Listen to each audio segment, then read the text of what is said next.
Allahumma sholli ala Muhammad. Bismillahirrahmanirrahim. Assalamualaikum warahmatullahi wabarakatuh.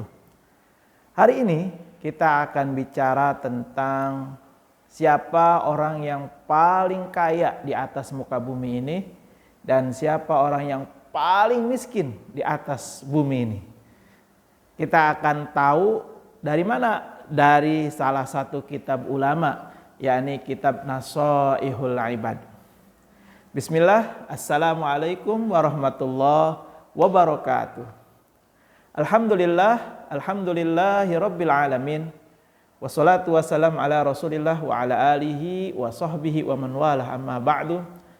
Alhamdulillah, puja dan puji serta rasa syukur mari kita panjatkan kepada Allah Subhanahu wa taala yang sudah melimpahkan kita karunia-Nya, melimpahkan kita nikmat-nikmat-Nya sehingga pada hari ini Allah memberikan kita kesempatan ya bisa beraktivitas di atas muka bumi ini dengan penuh kemudahan, dengan penuh keceriaan, bertemu dengan orang-orang yang kita kasihi. Semuanya adalah nikmat dari Allah yang harus kita manfaatkan sebaik-baiknya, yang harus kita optimalkan semaksimal mungkin untuk kita jadikan bukti bahwa kita serius dalam menjalani kehidupan, yakni niati semuanya karena Allah, niati semuanya untuk ibadah kepada Allah, dan jadikan amal soleh serta seluruhnya itu kita investasikan, ya kita depositokan untuk amal jariah yang kelak kita akan nikmati ketika kita sudah meninggalkan alam dunia ini. Yang pertama. Yang kedua, jangan pernah lupa dan jangan pernah bosan, apalagi hilang dari diri kita. Apa itu? Sholawat. Sholawat ini adalah sebuah indikator bahwa seseorang itu serius pengen jadi umat Rasulullah. Sholawat ini indikator bahwa orang itu serius ingin diakui dan bertemu sama Rasulullah Sallallahu Alaihi Wasallam.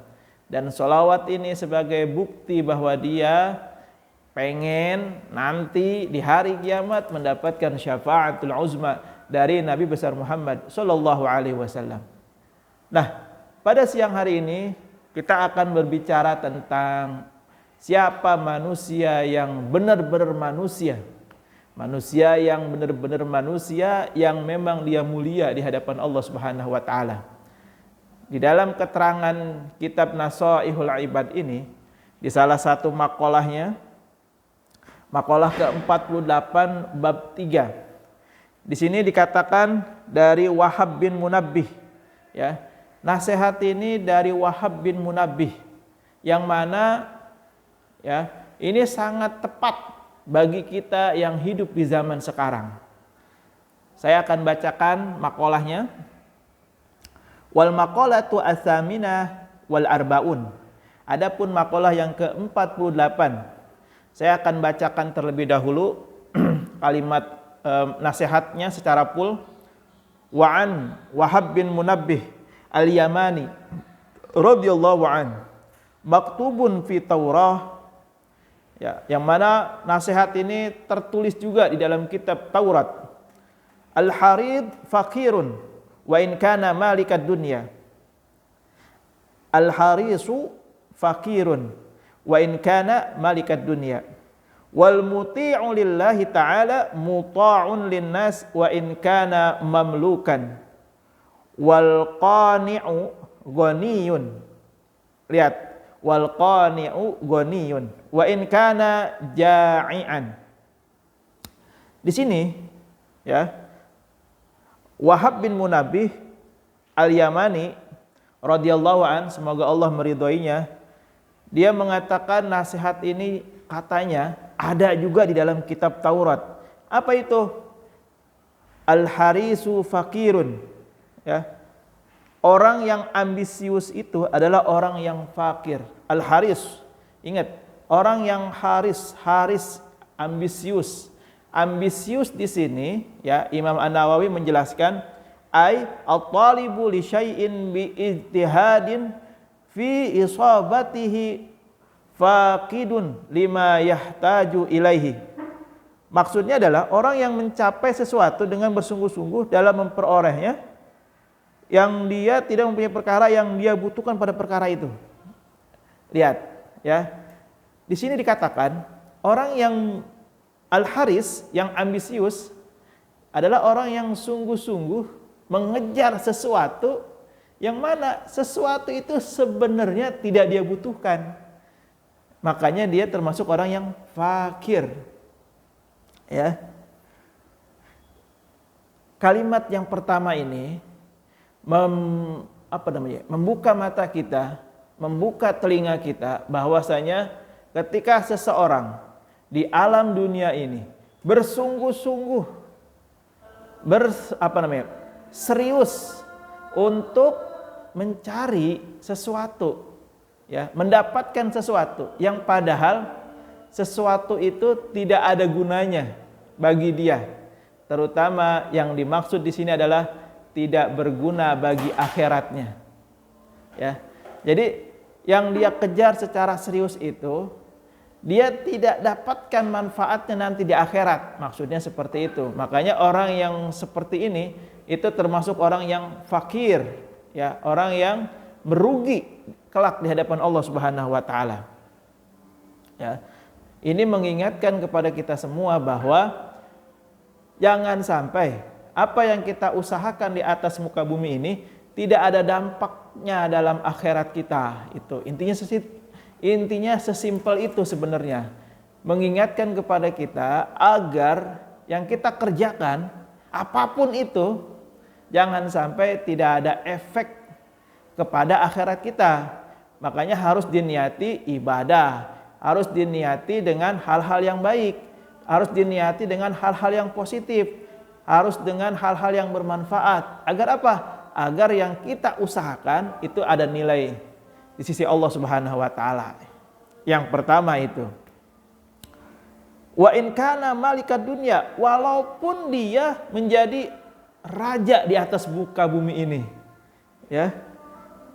Jadi di sini dikatakan nih, ketika seseorang sudah bersungguh-sungguh ambisius dengan tujuan hidupnya, dia juga totalitas dalam mengejarnya sampai dia menjadi raja di atas muka bumi ini.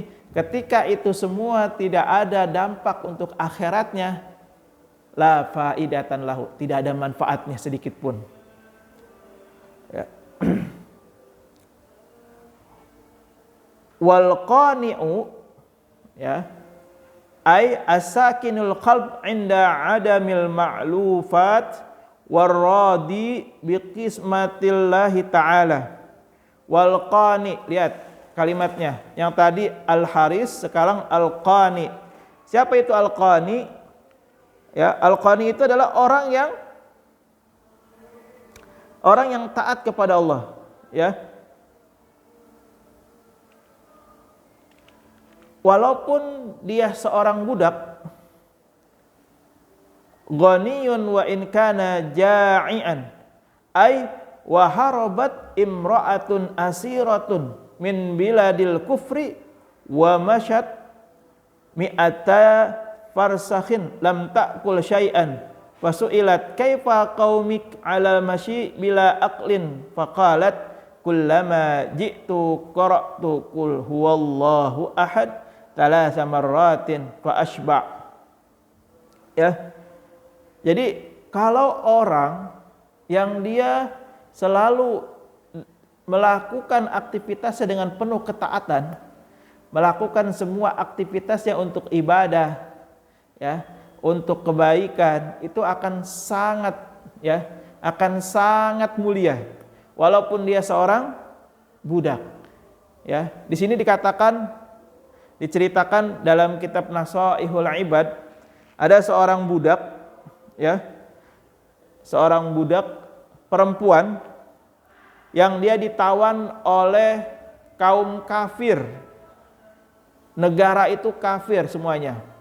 Nah, ketika dia memiliki kesempatan kabur dari negara kafir itu, dia melarikan diri, melakukan perjalanan jauh. Di sini dikatakan 200 parsah.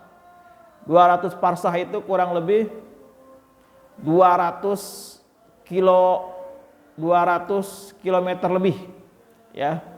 Nah, dengan berjalan kaki, lalu ada orang yang bertanya, apa yang membuat Anda begitu kuat berjalan kaki sejauh 200 parsah ini, 200 km lebih ini, tanpa makan, tanpa minum? Lihat jawabannya. Kalau orang soleh, jawabannya itu memang sedikit agak nggak masuk akal.